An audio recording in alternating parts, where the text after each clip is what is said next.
Donnie Tanahan's Trump drained the swamp, like I said, and son of a bitch, right at the bottom there was his cabinet. And so now he's plugging them all in, and Chuck Schumer's not having any of it. President-elect's cabinet is a swamp cabinet full of billionaires and bankers that have conflicts of interest and ethical lapses as far as the eye can see. Congressman Mulvaney failed to pay taxes on a household worker, the exact same issue that caused past nominees to withdraw. Congressman Price is facing serious scrutiny for trading stock with one hand and pushing legislation to boost the stock with the other. The list goes on, and every day there's another report of a major ethical lapse among the nominees for the cabinet, the swamp cabinet. President-elect isn't draining the swamp with his cabinet picks. He's filling it up, contrary to everything he promised during his campaign.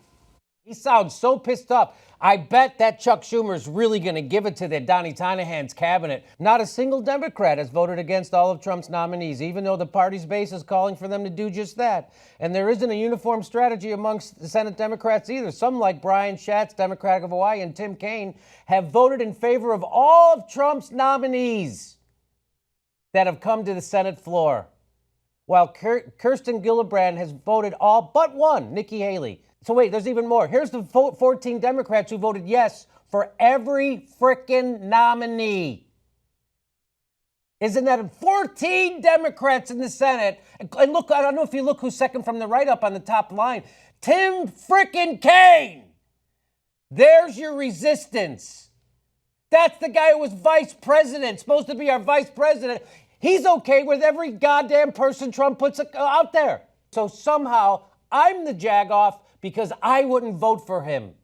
Somehow he gets to vote for fucking Trump's cabinet, but somehow I'm a jagoff because I wouldn't vote for him.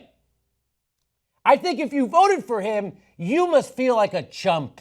Don't you feel like a chump if you voted for Tim Kaine? Don't you? Because you should. All that shit you say to Trump voters, that they should feel like chumps, don't you feel like a chump? Fucking not only backing that Tim Kaine guy, who's a Republican, but backing that party, that stupid party who can't even stand up for a second. They just got their ass beat all summer long, all for a whole year. They weren't allowed to put a Supreme Court justice in. They got their ass beaten in, their lunch money taken all year long. And what did they fight? How did they fight back? Nothing. Jimmy, if you had voted for Tim Kaine, then he wouldn't have to vote for all of Trump's cabinet. So, so it's your fault. Oh, so that's right. That's perfect. So if Tim Kaine would be vice president, we wouldn't even be having this conversation because it wouldn't be Trump. And then Tim Kaine wouldn't have to confirm Trump's cabinet. Correct. He wouldn't have to. That's right. He wouldn't have to just completely fold over like a jellyfish. Oh, maybe that's why the Democrats get peed on. They get jellyfish stings. Maybe that's what it is. That's what they are. They're such jellyfish. They're so. That's what people just start peeing on them.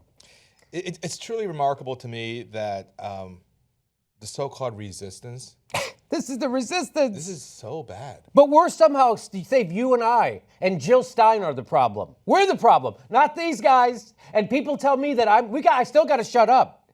Oh, Jimmy, you're still upset about the Democrats? Did you see what's going on? Let's say we get rid of this swamp.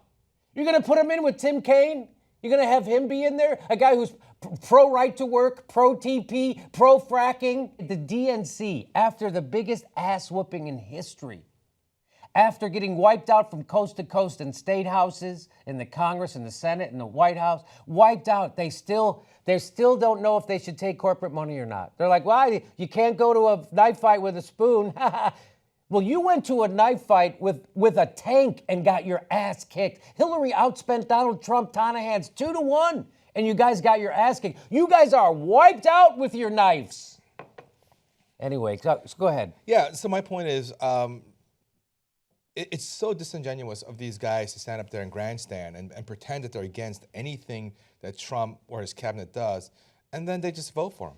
Just confirm them. So what is it? Do you agree with them, or are you so spineless and so weak that you disagree with them, but you vote for them anyway and confirm them? So So we'll get to this in a little bit when we have a whole segment on the Supreme Court nominees. But it's weird to me that Barack Obama couldn't even get a hearing for a Supreme Court vacancy, but somehow Trump can get Elizabeth Warren to vote in favor of Ben Carson. How's that possible? Yeah. Trump, this isn't a regular republic. This is the guy who's supposed to be an existential threat to democracy. And they're like, oh, no, I'm cool with all his picks. It's good. It's all right. This is our strategy.